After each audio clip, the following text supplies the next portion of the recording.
Hallo ihr Lieben, diese Woche geht es weiter mit den amerikanischen Klassikern und zwar einem Pineapple Upside Down Cake, einem umgedrehten Ananaskuchen.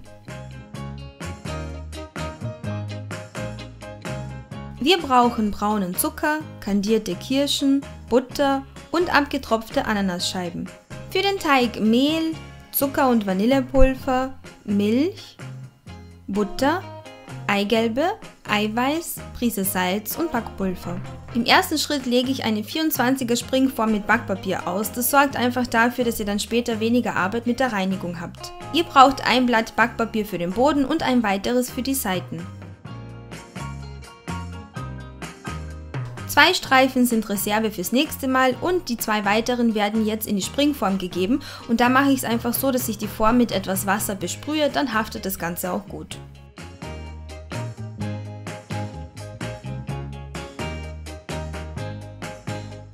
In einen Topf gebt ihr den braunen Zucker und die Butter. Diese 2 Zutaten werden jetzt auf mittlerer Stufe, bei mir ist es Stufe 5 von 9, erhitzt. Wir machen hier keine Karamellsoße, das heißt, es reicht, wenn diese 2 Zutaten sich vermischen, wenn die Butter geschmolzen ist und die Mischung leicht schaumig ist, dann könnt ihr sie schon vom Herd nehmen.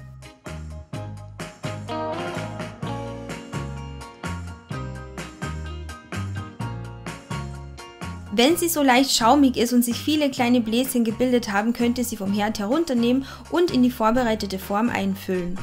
Ihr müsst diese Mischung nicht super gleichmäßig verstreichen, das wird sich dann im Laufe des Backens von alleine erledigen. Jetzt ordnet ihr die Ananasscheiben kreisförmig an, so dass alle schön Platz finden und belegt sie dann auch noch mit den Kirschen.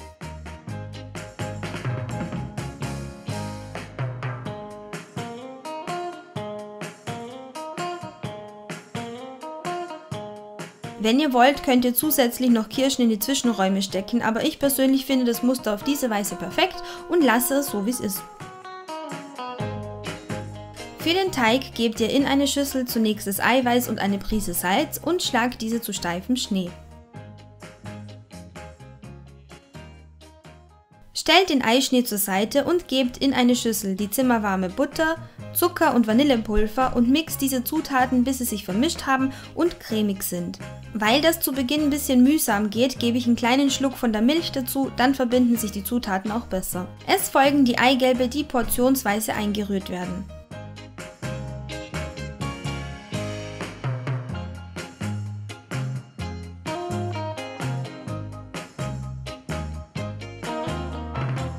Vermischt Backpulver und Mehl und jetzt kommen diese trockenen Zutaten zusammen mit der Milch abwechselnd zur Buttermasse dazu.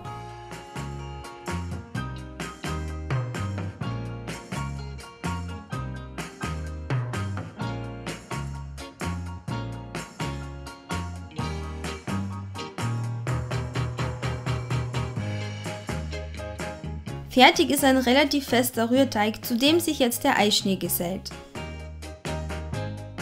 Gebt den Eischnee in 3 Touren hinein. Die erste Tour könnt ihr zügig einrühren, damit ihr den Teig ein wenig auflockert, die zweite ein bisschen langsamer und die dritte solltet ihr etwas vorsichtiger unterheben.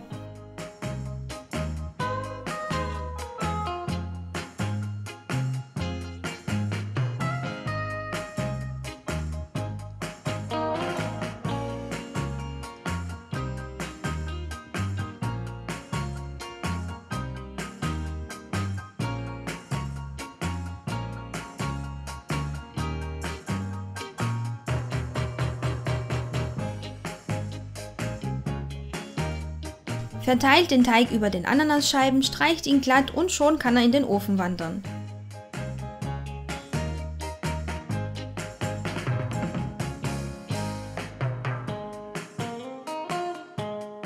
Gebacken wird er im vorgeheizten Backofen bei 175 Grad Ober-Unterhitze ungefähr 45 bis 50 Minuten. Wenn er fertig ist, nehmt ihr ihn aus dem Ofen und lasst ihn ungefähr 5 Minuten lang auskühlen, bis er nicht mehr ganz so heiß ist.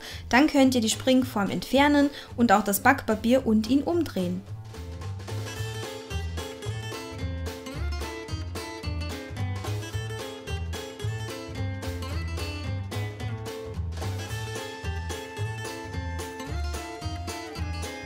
Tada! Fertig ist das wunderschöne Ananasmuster, auch wenn der Kuchen noch ziemlich raucht. Ihr seht, er ist heiß und er sollte jetzt vollständig auskühlen, bevor ihr ihn anschneidet. Ihr seht es an den Seiten, er ist richtig schön weich und oben ist er saftig, also wirklich die perfekte Kombination.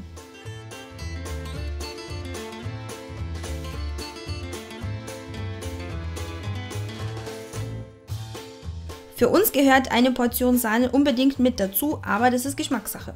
Ich hoffe, dieses kurze, knackige und einfache Video hat euch gefallen und wenn das der Fall ist, gebt mir einen Daumen hoch, abonniert meinen Kanal und besucht mich auch auf Pinterest, Facebook und Instagram. Vielen Dank fürs Zusehen und bis zum nächsten Video.